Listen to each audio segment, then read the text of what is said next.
Well, when I don't have some of my other Hyde Park colleagues to puncture my grandiosity, I've got Murray. And since my theme tonight is about infantile grandiosity, it's very appropriate for us to start there. We'll get a chance to hear Murray later. I had originally thought, when invited to give this address, that I was being asked to be the Toastmaster for the members' dinner. And I had wanted at that time to address you members and talk a little bit about the increasing importance of the public role, I think, of Jungian psychology. And since I'm not going to get to do that, I would just like to thank all of you for your continued support of the Jung Institute, and to say that many of us realize that Jungian psychology is far too important to be left to the analyst, and we are enormously appreciative of your continued and growing support of the Institute as it looks toward a new and exciting era here in Chicago, and as it takes its role in the increasingly important role of Jungian psychology on a wider basis.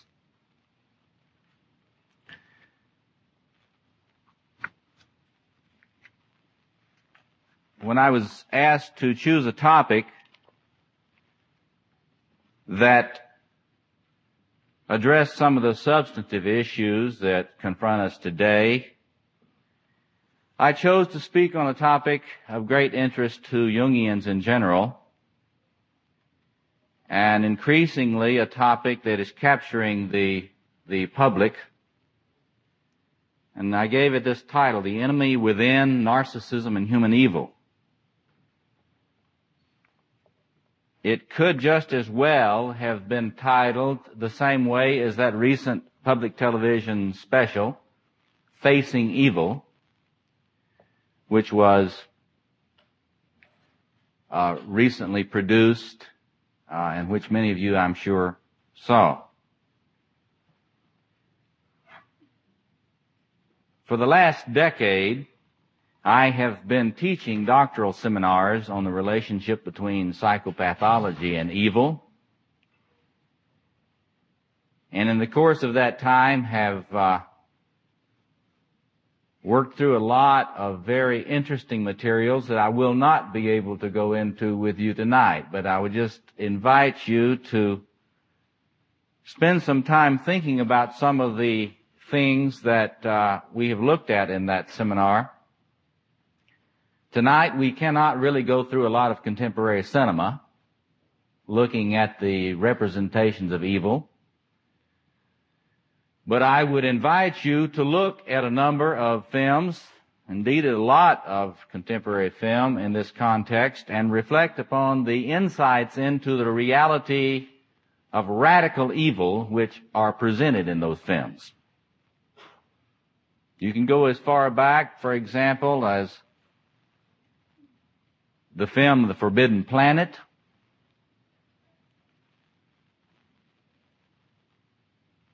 more recent films like The Andromeda Strain,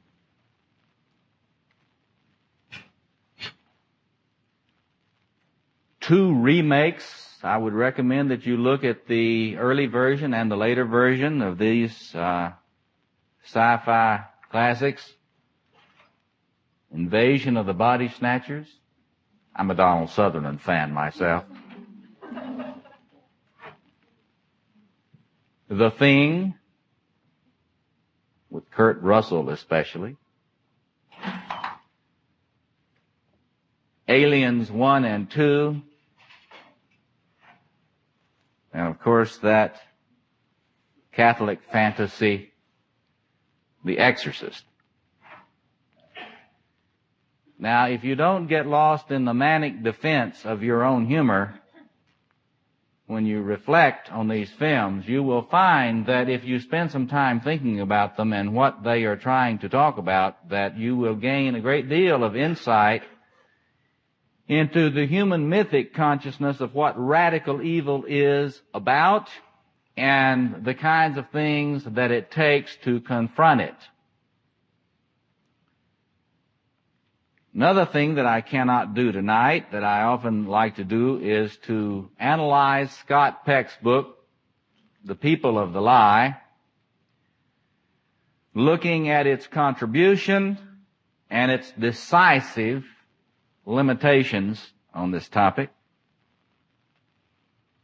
looking at the way in which he analyzes the nature of evil and attempts to relate it to contemporary psychopathology, and fails drastically and in a dangerous way. I cannot go through each diagnostic category in the DSM-3R and help you reflect upon each of these in the context of the human traditions about evil, although that is a very fruitful endeavor. And I don't really have the time. The staff is enforcing this time very carefully. We're going to get to the booze shortly. We don't have the time to go into each one of the excellent Jungian writers on this topic and analyze their contribution. And from Jung himself to von Franz, and recently the work of John Sanford, all have made significant contributions.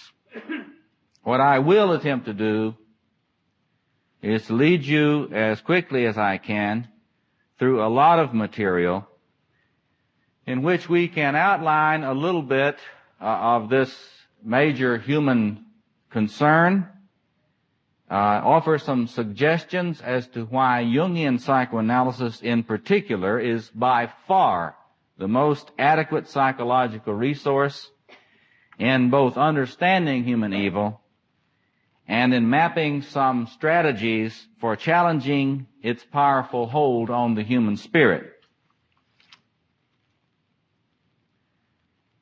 I am deeply convinced that this is the case, and I will try in the next few minutes to suggest to you some reasons for that way in which Jungian thought stands out on this topic. You may have seen that television special, Facing Evil. A couple of things are significant about that. It was really the brainchild of a leading Jungian in Texas, Harry Wilmer. And it's significant to me that Jungians are in the forefront of trying to keep human beings looking at the truth about human evil. But the other thing that I found intriguing about this conference and the way it was presented on TV is what they left out when they presented the TV version. Because one of the thinkers that I find the most helpful in addressing the topic of human evil, the Professor Jeffrey Burton Russell of the University of California at Santa Barbara, was one of the leading presenters. You may know his 4-volume series of books on Satan, the devil, Lucifer, and Mephistopheles. It's a history of the concept of evil in the West. But his presentation was left out of the TV special. I find that very intriguing, particularly since it is Jeffrey Burton Russell who has, I believe, one of the most clear senses of the reality of evil and the fact that it is not merely a product of individual human will. Let me read you just a little quote or two from him. I want to recommend him to you and then reflect with you upon his contribution. These are some of his words that were not included in that special.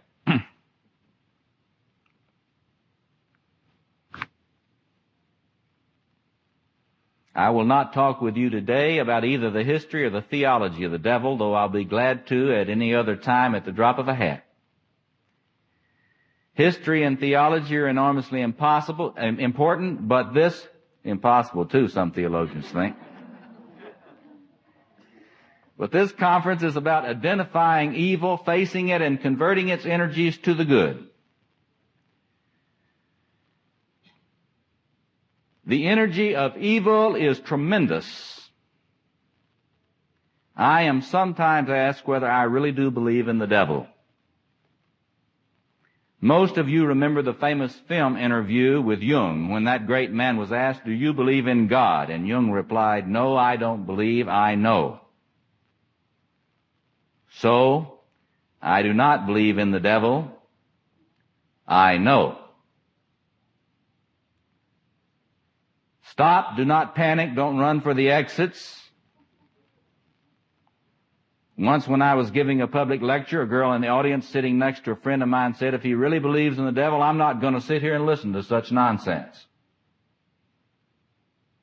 A priest friend of ours had a discussion group which enjoyed reading Dr. Scott Peck's The Road Less Traveled, but when he proposed reading The People of the Lie to them later, he said they wouldn't have any more Peck.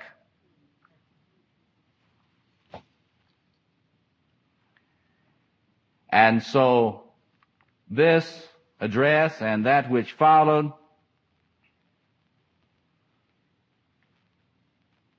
was excluded, I think, largely because the American media, television as a medium, majors in the shallow and the superficial. And when you start addressing very deep questions and doing so in a very assertive manner, as this man is wont to do, gets a little hot.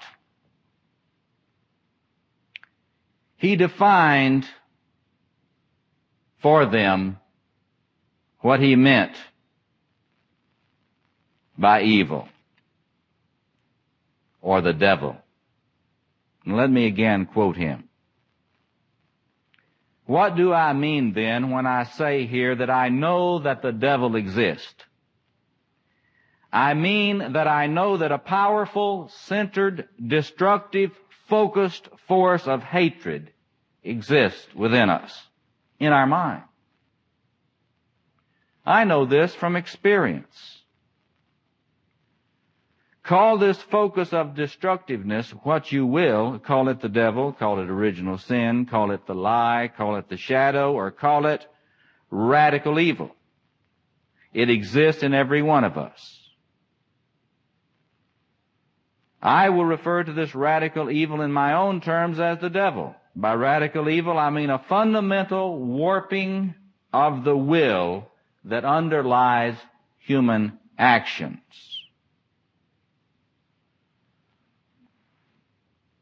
And then he goes on and tries to summarize some of his perspectives. I'm hoping that Open Court will publish the entirety of the proceedings of this conference. They're considering it now, and that you'll get a chance to read Russell's address in its entirety.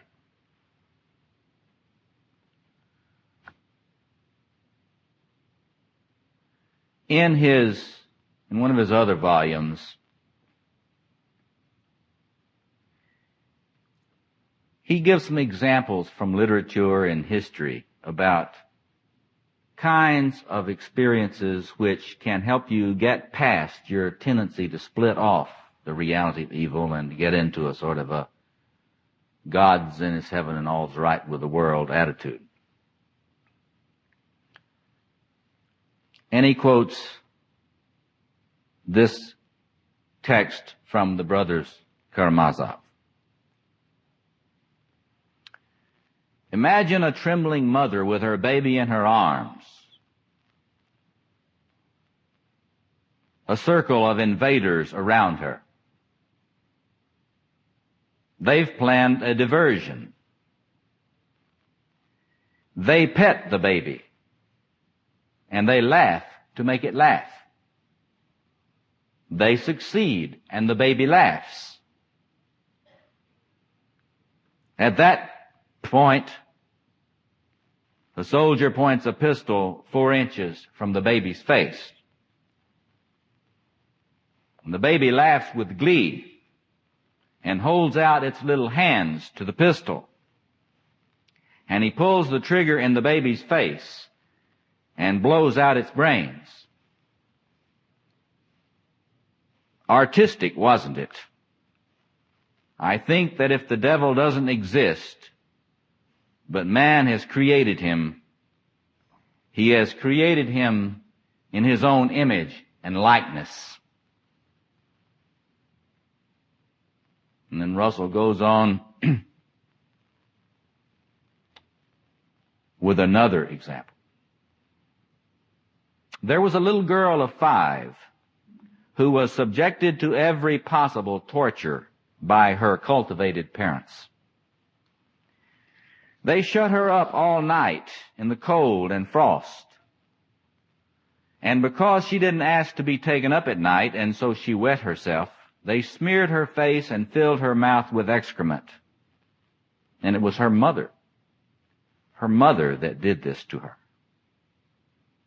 And that mother could sleep hearing the little girl's groans.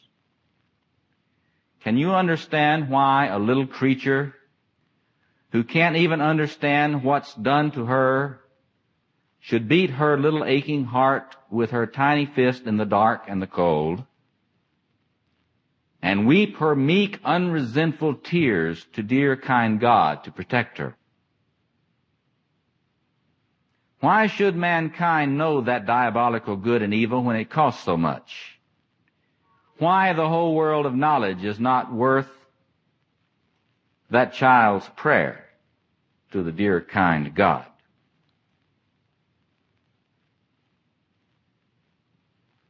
And again, he quotes a UPI report. The 16-year-old girl, apparently high on LSD, slashed her wrist and arms, and then rushed up to the steps of a Roman Catholic church, poking a razor to her throat while a crowd of 300 people cheered and screamed, "Do your thing, sister." Police called the crowd's cheering disgusting. They were yelling, "Do it, sister. Right on."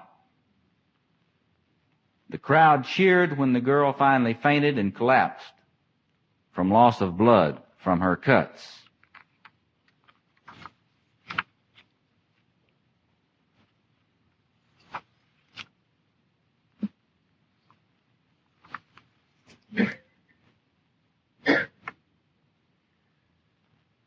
And many residents of Winnetka have been spending a lot of time trying to understand the mystery of evil that just manifested in one of their grade schools this week.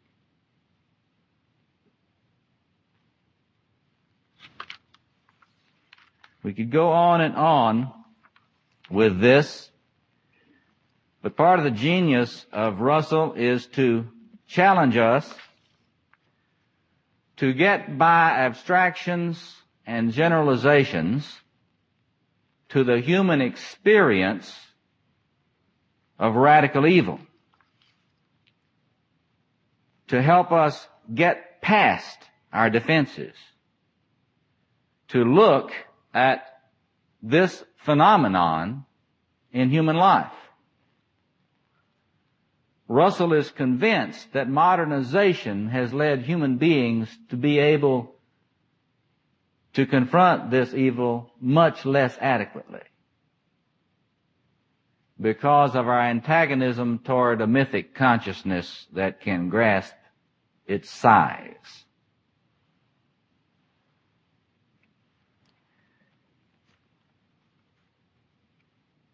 It is part of the Jungian genius that we are not willing to turn aside from the resources of myth in coming to terms with the truth. I'd like to suggest to you that, as von Franz has pointed out, that there are many folk tales which give great insight into radical evil. The one that I want to talk with you briefly about tonight is one that many of you may not know. It is one that I lectured on recently in the Oak Park series. Peruvian tale entitled The Snake's Lover. And this tale, better than any that I've seen recently, captures something about the essence of narcissism and human evil.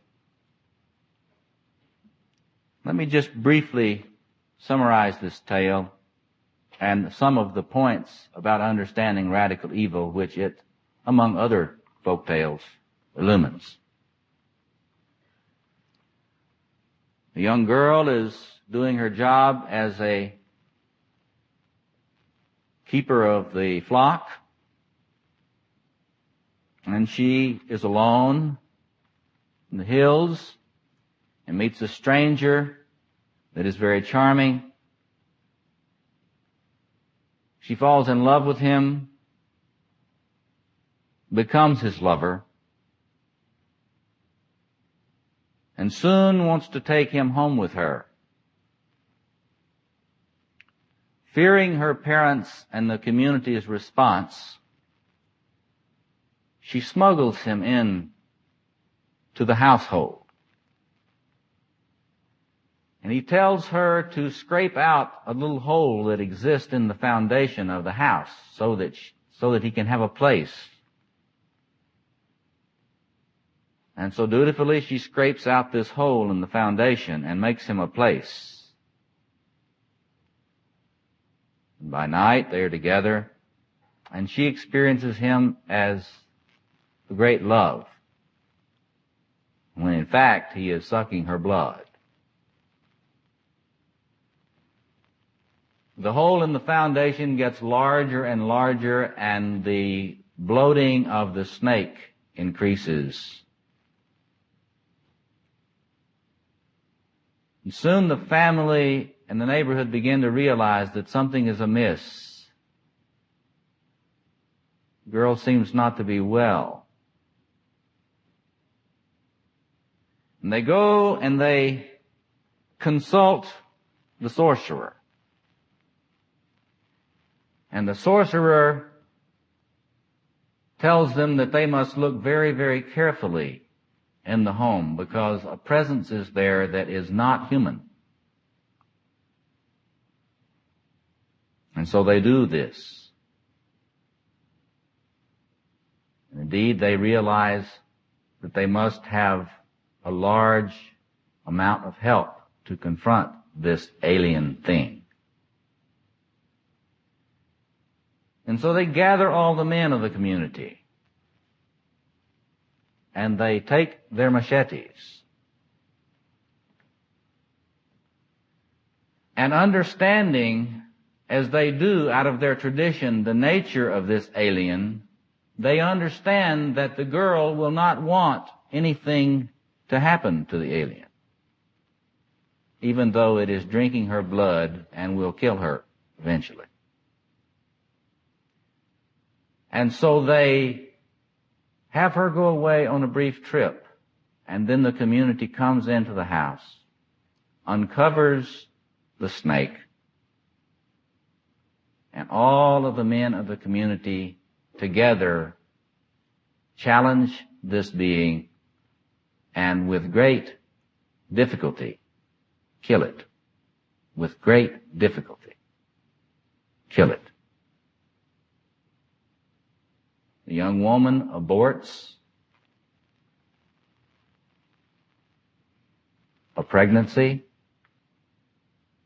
and many, many little snakes are also killed by the community. And soon, the girl is well again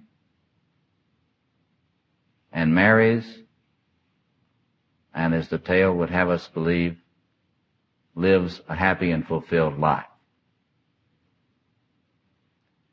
This is a mythic motif that von Franz has picked up and that many myths treat, and let me just highlight a number of the points that are made in this and many other mythic representations of radical evil. First of all, let me talk about possession. Then let me talk about exorcism or liberation. elements that you may find in each.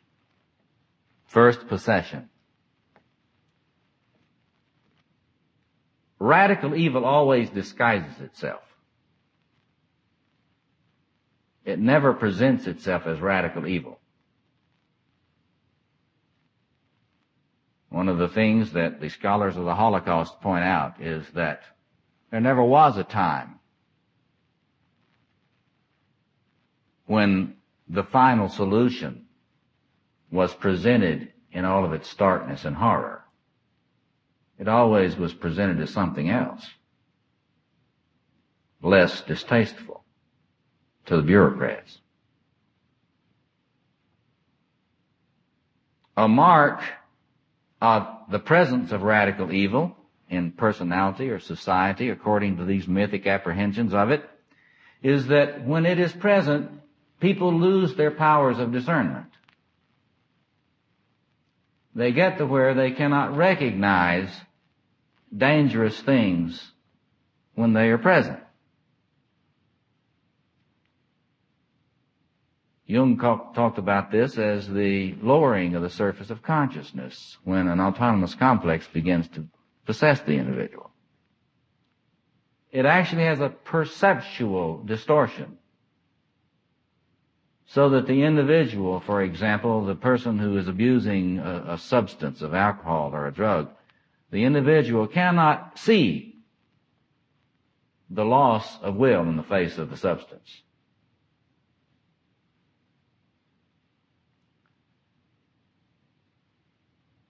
I would like to say, based on some of my studies, that one of the things that happens is that the archetype of the warrior is rendered useless,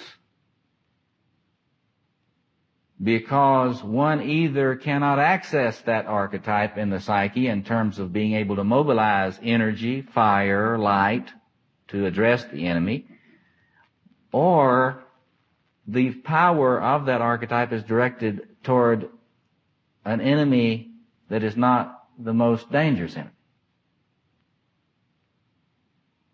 But in any case, the archetype of the warrior is rendered ineffectual. It's the kind of thing that you see in cancer and in AIDS and in other similar diseases when the body cannot recognize the enemy. The body loses its capacity to see what is enemy and what is not.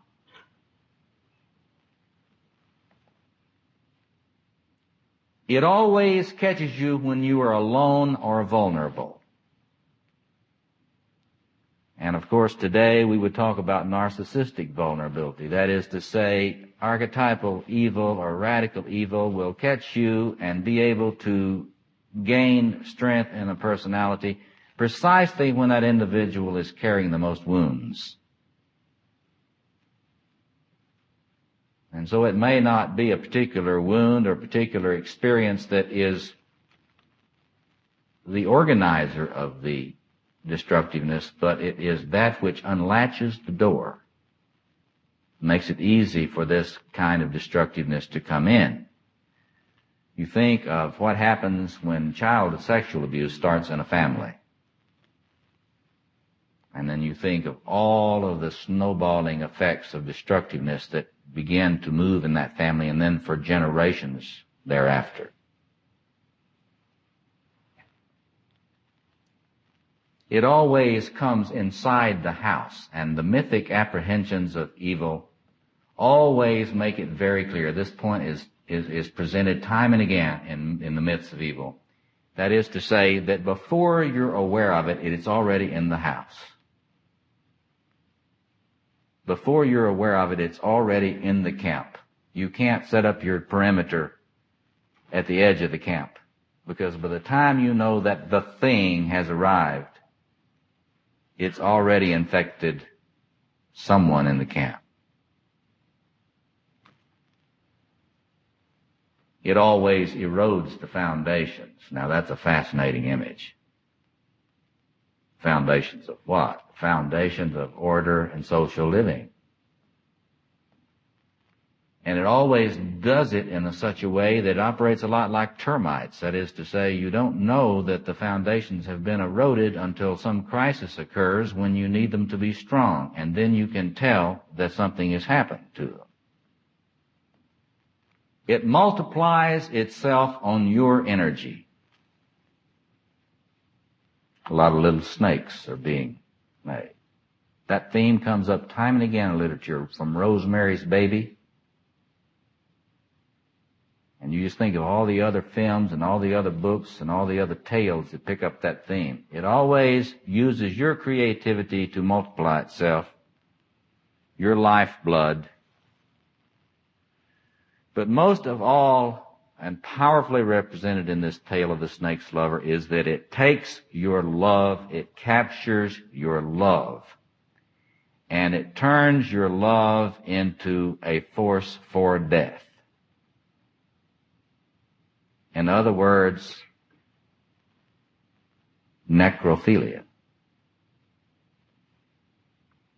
After studying this material for quite some time, I have realized that the early Freudian interest in necrophilia was extremely important, and that we have lost a sense for the importance of understanding that love of death, and that we must get back at some sense for trying to address what it was that Freud was seeing when he was looking at that, and the early Freudians. But radical evil turns your love, your very eros, your very lust for life, into a force that will destroy you if someone does not come to your aid. Now, what about the marks of exorcism or liberation, which we see in this tale and many of these other sources? Well, first, it requires an appeal to the community, to other people. You cannot get out of this by yourself. That is, once this kind of virulent evil enters one's life, one needs a community with its ritual process to help one cope with it. Does that mean individual psychotherapy is not enough? Absolutely right. Period. But the second mark, the magus or the sorcerer must be consulted. That is, human communities have always had individuals who understood about trans-egoic or transpersonal evil, who had what the specialists in spiritual direction talk about as some skills in discernment.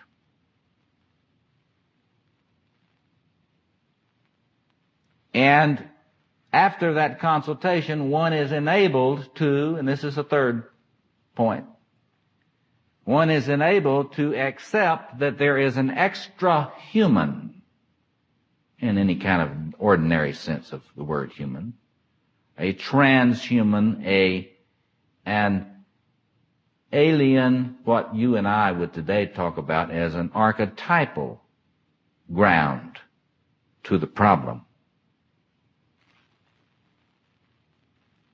But it's not enough merely to acknowledge that. The alien must be exposed, because it always hides from the light. In all of these mythic presentations, it always hides from the light.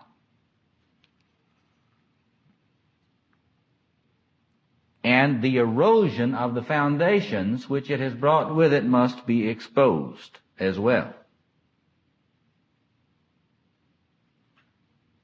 And in order that this be done, powers beyond the individual and the family must be brought to bear on that toxin. And finally, the victim will always resist a remedy until the work of the community in liberation has been fulfilled and the enchantment or the spell has been lifted. Now that, and there are other things, but those are the main things that you can see when you look at these mythical sources.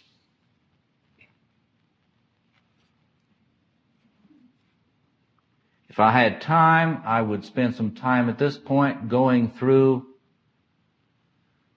contemporary understandings of pathological narcissism and looking at the ways in which this kind of radical evil that we see in this folk tale gets talked about in the psychological and psychoanalytic literature today as narcissism, pathological narcissism. And I would use Kohut, Adler, and Jung in focusing on the reality of the grandiosity in human life as an entity, a system, a complex, an organization which is present, can be observed clinically, and which functions in each of us either to possess us or to oppress us, or sometimes a combination of both. One of the things which you will notice about infantile grandiosity, if you're honest, is that it never stops being a problem for you. Ever. And we either find ourselves beaten down by the grandiosity of our self-criticism. How many times in the last week have you told yourself what you should have accomplished but didn't? How you should have done it better, faster, or more perfectly? That is the grandiose self-organization attacking you. And if you're lucky enough to be a narcissistic personality disorder and identify with the grandiosity, then you can feel wonderful, Mr. Wonderful or Miss Wonderful, God's gift to the world, and feel that you deserve to be adored all the time. Of course, then one is always humiliated all the time with all of this lack of adoration one gets from one's spouse.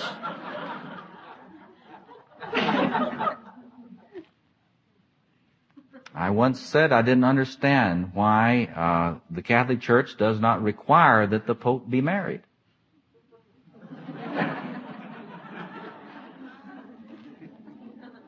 There's nothing like marriage to help you deal with infantile grandiosity.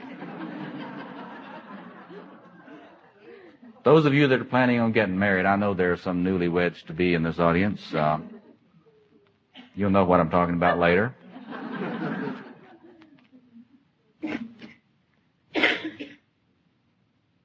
But if we had time, I'd go in a lot into the way in which you can look at your own experience and you can see this thing, this entity in you that the Kohutians call the grandiose self-organization, that the Adlerians call the superiority complex, and that we Jungians talk about as the archetypal self. You can notice the way in which it relates to your ego consciousness.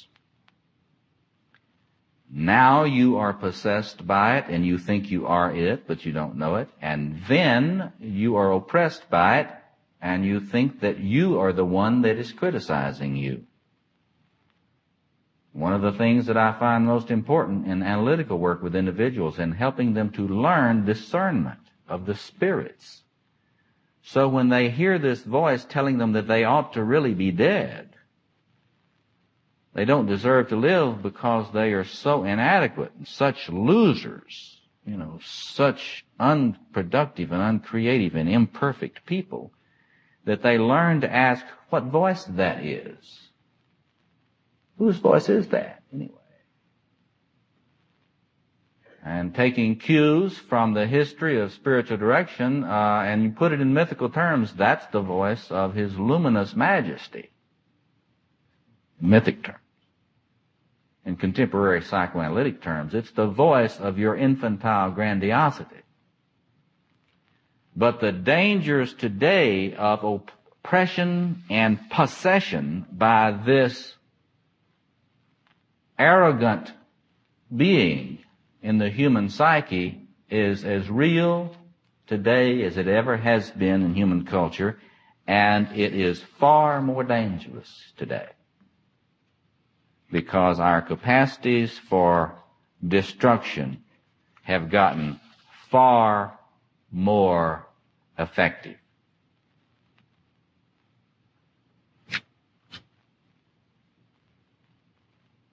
Now, I said that we've learned from Adler, we've learned from Kohut, we've learned from Freud and his discussions of Thanatos and the death drive, the death instinct.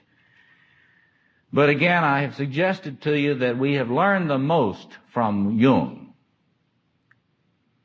And we've not begun yet to realize the importance of Jungian thought on this topic. Because essentially what we are talking about here tonight is the reality of the archetypal shadow, as opposed to merely one's personal shadow.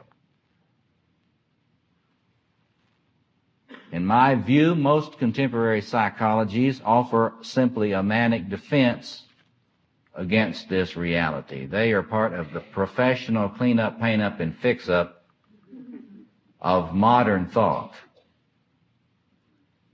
Freudian psychoanalysis has done better. And from Freud's own work through the object relations theorists who, the object relations theorists were among the first to talk about the anti-libidinal ego. The anti-life ego in the personality, that is, in every personality. That part that wants you dead. That part of your personality that wants you dead. The anti-libidinal ego. And more, we know that when Kohut talks about the necessity of seeing the human plight as a tragic one, that he's right.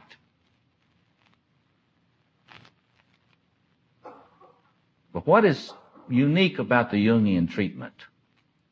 Well, let me summarize these. I'm rapidly running out of time.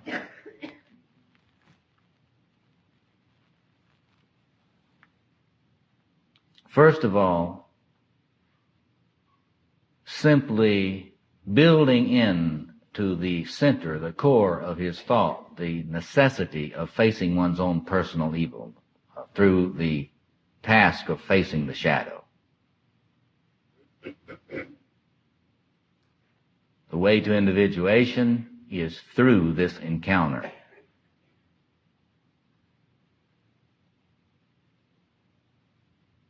All of these writers from von Franz on have tried to steward this tradition. We have had, in my view, a little problem, however. And that problem has been a tendency to equate the archetypal shadow and the personal shadow. That is to say, to not think of anything as being evil other than the shadow in its personal meaning.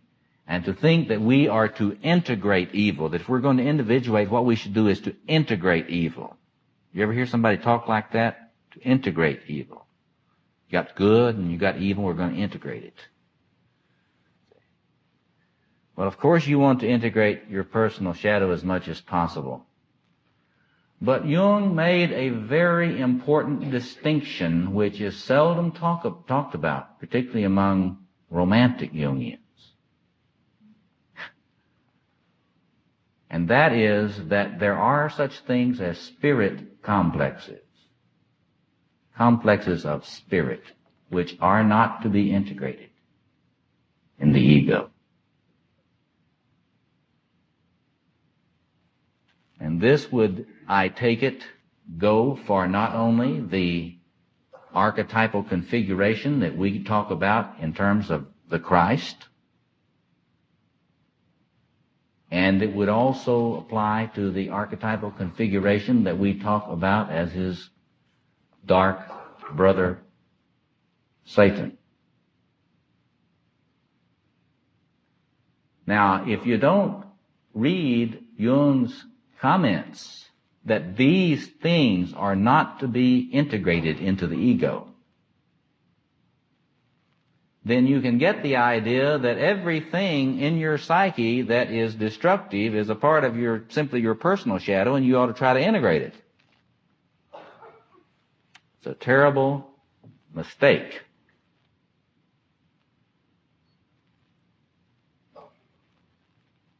The archetypal self, if you read Ion, has this tension in it between Christ on the one hand, the image of Christ, and the image of Satan on the other. We have tended to talk so much about the archetypal self as the source of order and all that is good and redemptive in personality, and we have neglected the side of the archetypal self which is the author of chaos and destruction. Now, if we begin to look more carefully at that, and we remember that spirit complexes are not to be integrated, but that they exist and have an agency of their own,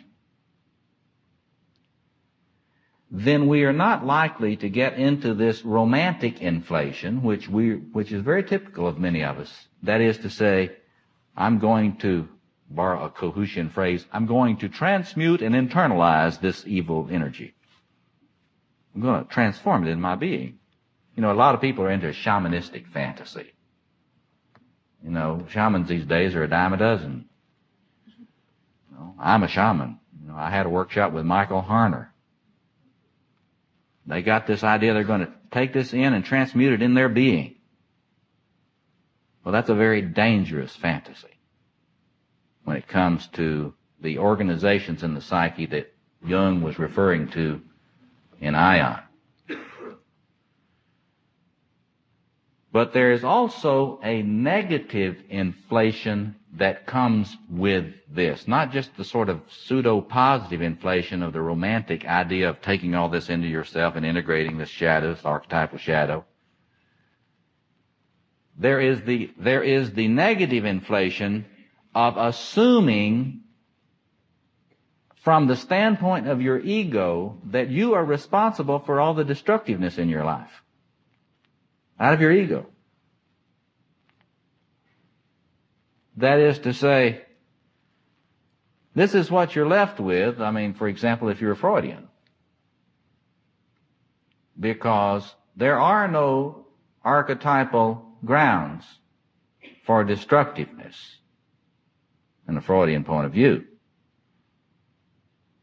And you are to work out your salvation out of your human ego, and there is no understanding of any elaborated understanding of the forces of destructiveness which you have to deal with as a human that are not personal and not to be blamed on your personal mother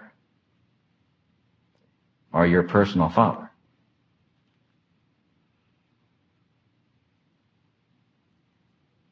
You might say that in many ways Freudian analysis makes it impossible for an individual to avoid being inflated in terms of its whole image of the mature personality. Rather, the genius of Jungian thought, when one looks more closely at it in the context of radical evil, is this: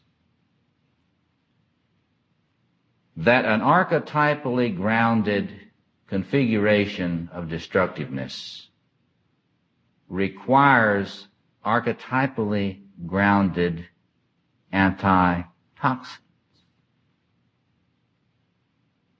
and not merely a good therapist.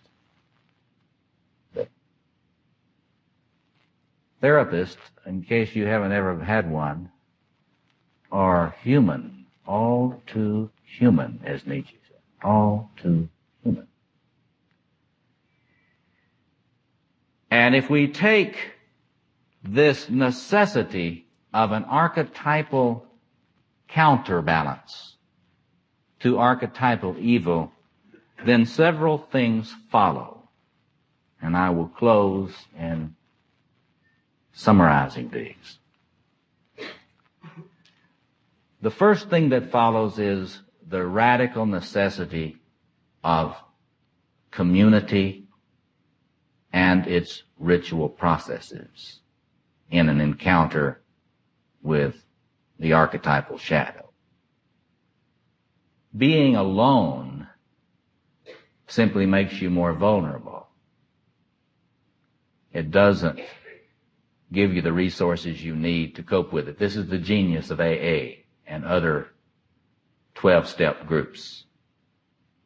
It is what gives them their power as a sustaining force against virulent destructiveness. And secondly, it makes very clear that there is no human maturity without human spirituality. That is to say, as long as you do not have what we would call an ego-self axis developed, a differentiation and disidentification from these spirit complexes, that is, if you do not know that you are not God, then you are crippled at the outset in opposing destructiveness in your life. Jungian thought is the only human psychology which has built into its meta-theoretical foundations the understanding that there must be a concerted, disciplined cultivation of a connection to a trans-egoic center. We call that the cultivation of spirituality.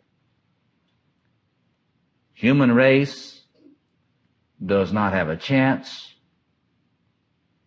as long as its idolatries are so easily disguised and the archetypal dimensions of the destructiveness we face are not made very clear, and that the task which we face of trying to avoid nuclear holocaust is not seen as what it is, a deeply spiritual one.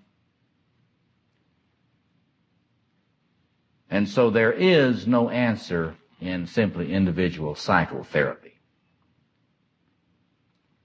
That process must be related to the wider human, even planetary community.